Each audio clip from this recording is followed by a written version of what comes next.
ये हड़ताल जो उन्होंने की है वो गलत है, नैतिकता नहीं बनती। वो उस बात पे हड़ताल करें जो कोई विषय, जो कोई इस तरह का हो कि बिल्कुल अनर्थ उनके ऊपर हो रहा है। अभी तो कुछ हुआ ही नहीं। हम ये कहना चाहेंगे कि बहुत से एफपीओ बने हुए हैं हरियाणा, या और किसानों को बना लेने चाहिए, उनके माध्यम से भी वो अपनी दुकानें खोल सकते हैं। उनको भी आगे आना चाहिए ताकि किसान के लिए मिलावटखोरी या घटिया बीज दवाई जो है वो, कि हम धान का बीज ले गए और उसमें 6 तरह का बीज मिक्स था, बताओ उसका 3 दिन में पता कैसे चलेगा। बीज हरियाणा संशोधन विधेयक 2025 बीज अधिनियम 2025 को लेकर हरियाणा के किसानों ने आज कुरुक्षेत्र की जाट धर्मशाला में एक बैठक का आयोजन किया। इस बैठक में विशेष रूप से भारतीय किसान यूनियन के अध्यक्ष गुरनाम सिंह चडूनी ने भी शिरकत की।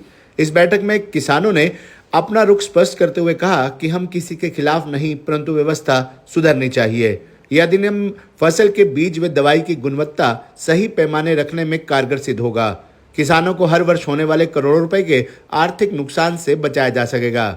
प्रतिवर्ष काफी किसानों की गुणवत्ता से कम यानी घटिया किस्म के बीज व दवाइयों को लेकर शिकायतें आती हैं। उनकी फसलें खराब हो जाती हैं, जिसे लेकर किसानों को लंबी कानूनी लड़ाई लड़ने के बाद भी कानून में गुणवत्ता से कम यानी घटिया किस्म के बीज व दवाइयों के उत्पादन व बेचने के अपराध सिद्ध होने के उपरांत भी दोषी मात्र 500 रुपये जुर्माना देकर छूट जाते थे, या मात्र 15 दिनों के लिए उनका लाइसेंस कैंसिल कर दिया जाता था। इसके अलावा कानून में कोई ठोस सजा का प्रावधान नहीं था, जिससे प्रदेश में गुणवत्ता से कम यानी घटिया किस्म के बीज व दवाइयों का कारोबार बड़े पैमाने पर फल फूल रहा था। इस पर रोक लगानी जरूरी थी। किसानों को हर वर्ष होने वाले करोड़ों रुपए का आर्थिक नुकसान से बचाना जरूरी था। किसानों को इस नुकसान से बचाने के लिए किसान संगठनों द्वारा इस कारोबार को रोकने के लिए कई बार धरने, प्रदर्शनों व ज्ञापनों के माध्यम से बार बार कठोर सजा के प्रावधान की मांग सरकार से किसान लगातार करते आ रहे हैं। किसान नेता गुरनाम सिंह चडूनी व अन्य किसानों ने कहा कि इस अधिनियम में मात्र सजा का प्रावधान बढ़ाया गया है, बाकी सारा कानून के नियम ज्यों के त्यों है, जो कि पहले से चले आ रहे हैं। उन्होंने मांग की कि दुकानदार काफी मात्रा में किसानों को बिना सिफारिश की हुई दवाएं व बीज बेचते हैं। काफी कंपनियां गांव-गांव जाकर किसानों को बहकाने में लगी रहती हैं और उन्हें बिना किसी कृषि विश्वविद्यालय की सिफारिश के अपने उत्पादन बेच देते हैं, जिसके ऊपर भी रोक लगनी चाहिए और कठोर सजा का प्रावधान होना चाहिए। इसके लिए भी कानून बनाया जाना चाहिए कि कोई भी उत्पादन बिना कृषि विश्वविद्यालय की सिफारिश के प्रदेश में बिकने न दिया जाए। उन्होंने मांग की कि हर जिले में गुणवत्ता जांच केंद्र यानी कृषि लैब खोले जाने चाहिए, ताकि किसान आसानी से खरीदे गए कृषि उत्पादन की जांच करवा सके। किसानों ने इस नए अधिनियम को लेकर हरियाणा सरकार का आभार भी जताया। कानूनों में बदलाव किया है, बीज के कानूनों में और दवाई के कानूनों में। अब उससे जो है, जो दुकानों वाले हैं, जो कंपनियों वाले हैं, वो लगातार कई दिन से मीटिंगें कर रहे हैं। अभी उन्होंने 1 हफ्ते की स्ट्राइक भी कर दी है, तो वो इस कानून को अपने खिलाफ बता रहे हैं, जबकि ये जो कानून है इसकी देश के अंदर जरूरत है। और हमने इस पे पहले भी इस पे कई बार हम डिमांड रख चुके हैं सरकार से कि कानून के अंदर सुधार करने की जरूरत है। इसमें है क्या, वास्तविकता क्या है? वास्तविकता ये है कि बाजार के अंदर बहुत सी दवाइयाँ और बहुत से बीज नकली हैं। मैं ये नहीं कहता कि सारे कोई दवाई बेचने वाले या बीज बेचने वाले कोई गलत हैं। अगर एक आदमी भी गलत होता है तो उससे जो है, उससे भी एक भ्रम सब में के अंदर फैल जाता है। तो होते तो कुछ चंद लोग ही हैं, लेकिन बदनाम उस पर सारे लोग हो जाते हैं। इसमें क्या था, इस कानून के अंदर कोई सजा का प्रावधान नहीं था। अगर मान लिया किसी ने कोई दवाई नकली बना दी या कोई बीज नकली बना दिया, हमारे सामने ऐसे ऐसे केस आए हैं कि पूरा इलाका का सूरजमुखी खराब हो गई और उसकी रिपोर्ट भी आई कि बीज गलत था, लेकिन क्लेम किस पे करें? सजा क्या है? सजा उसके अंदर है कि अगर सिद्ध भी हो गया कि ये दवाई गलत है, ये बीज गलत है, अगर सिद्ध भी हो गया तो भी उस पर 500 रुपये जुर्माना और 15 दिन के लिए केवल उसका लाइसेंस कैंसिल, केवल ये सजा है। तो फिर किसी के अंदर डर की पैदा होगा। उसने करोड़ों रुपए का नुकसान तो किसानों का कर दिया, करोड़ों रुपए का मुनाफा खुद कमा लिया। हम एक धान का बीज लेके आए और धान का बीज में 6 तरह का बीज था, किसको कहें जी, क्या करें? तो ये कानून जो बनाया है ये अच्छा है, इसके अंदर सजा का प्रावधान किया है, बाकी तो सेम है। सजा का प्रावधान किया है कि अगर कोई गलत बीज बेचता है, अगर कोई गलत दवाई बेचता है तो उसको सजा हो उसके अंदर। और वो भी बड़े सिस्टम से सरकार ने किया है कि पहले बार में पकड़ा जाएगा तो कम जुर्माना और कम सजा है, अगर वो दोबारा से पकड़ा जाएगा तो ज़्यादा सजा और ज़्यादा जुर्माना। तो हम इस कानून के बिल्कुल पक्ष में है। ये कानून किसी तरह गलत नहीं है और इससे जो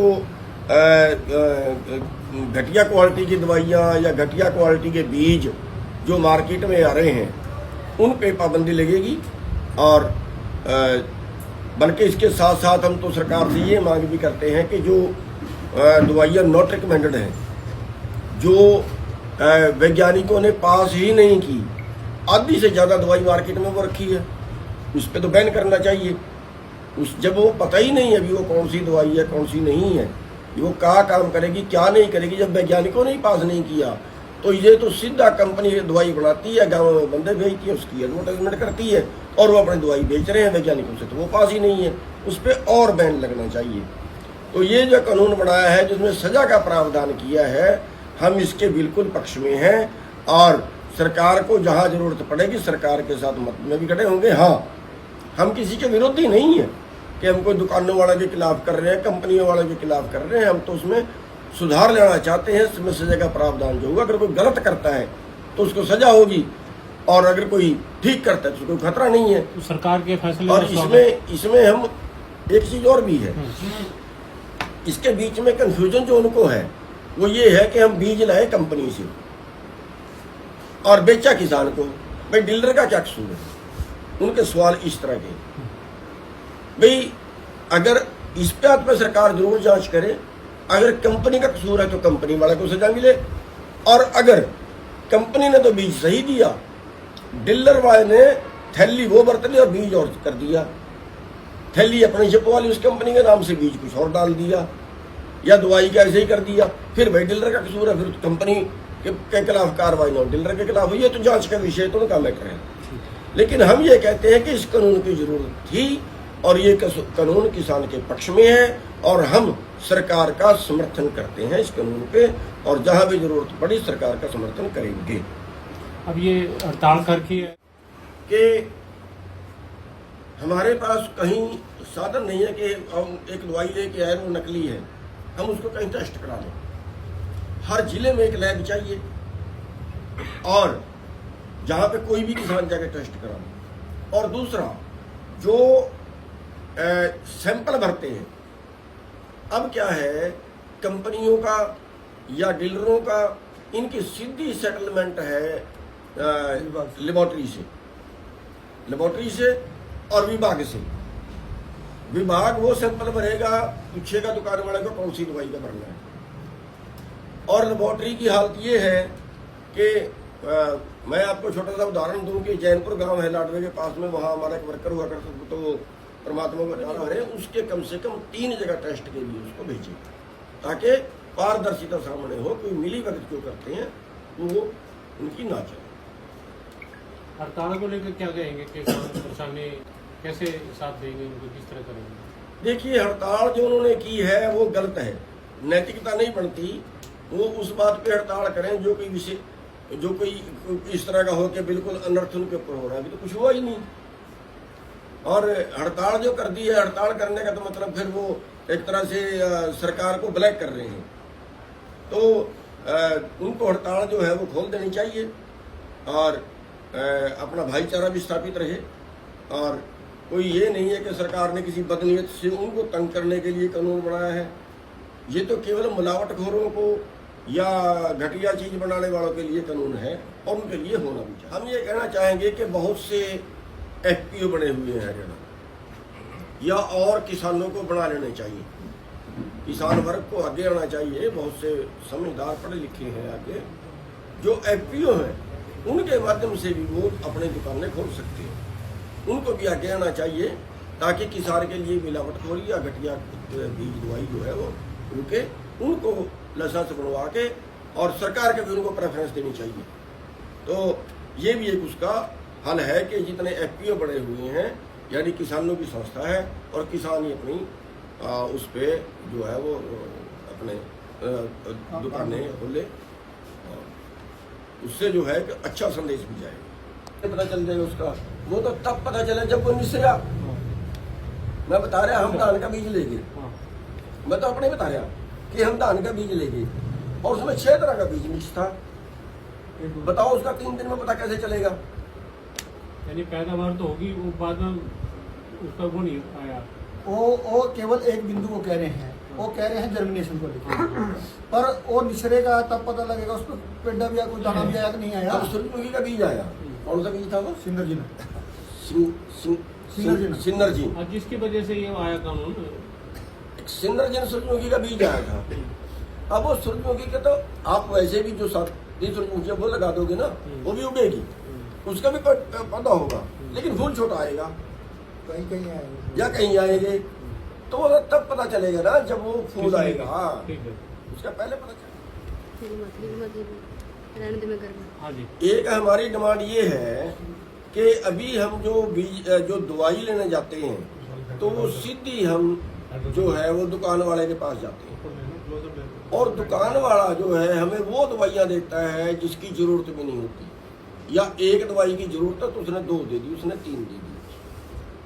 जैसे कोई आदमी बीमार हो गया तो वो डॉक्टर के पास जाता है, दवाई तो डॉक्टर लिखता है ना।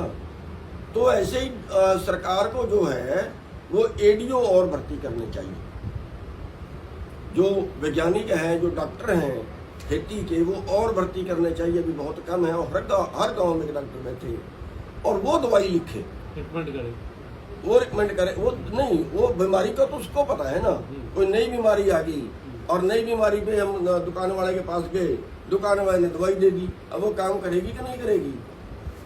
तो जो खेती का एक्सपर्ट है, जो डॉक्टर है, वो तो हमारे पास है ही नहीं, उनकी डिमांड बहुत कम है। आप ये भी कह सकते हो किसानों को कि आप पहले डॉक्टर पर जाओ, एग्रीकल्चर डॉक्टर है ही नहीं, डॉक्टर बहुत कम है, बहुत कम है। एक ब्लॉक में एक बैठा दिया, बताओ उसके पास 50 गाँव में कैसे जाएंगे? कृषि विकास खाद का जो आपके नॉलेज में है, जिले में कितना स्टॉक आ चुका है, रैक लगे हैं? बिल्कुल आपका सवाल सही है। हम इस पे ये कहना चाहते हैं कि इस पे जो दुकान वाले हैं, दुकान वालों की कमी नहीं है, इसमें ज्यादा कमी कंपनी वालों की है, जिस पे सरकार कोई ध्यान नहीं देती। क्योंकि कंपनी वाले खाद के साथ दवाई या सल्फर वगैरह जबरन लगा के देते हैं। अब डीलर ने तो अपनी दुकान चलानी है, अपनी दुकान चलाने के लिए या तो सरकार सख्ताई बरते कि भाई तू डीलर को जबरदस्ती क्यों लगा के दे रहा है, तो अगर डीलर फिर आगे दे तो फिर डीलर पे कार्रवाई हो। अब कंपनी उसको जबरदस्ती दे रही है और वो आगे किसानों को जबरदस्ती दे रहा है, और हम शिकायत भी करते हैं, कोई सुनता नहीं है। तो ये भी एक पॉइंट बहुत अच्छा पॉइंट आपने उठाया है कि सरकार को इस पे सख्ती करनी चाहिए, इस पे कंपनियों पे सख्ती करनी चाहिए कि जो कंपनी खाद बेच रही है वो उसके साथ सल्फर या कोई दवाई जबरन लगा के नहीं दे सकती। लेकिन इसको जैसी जो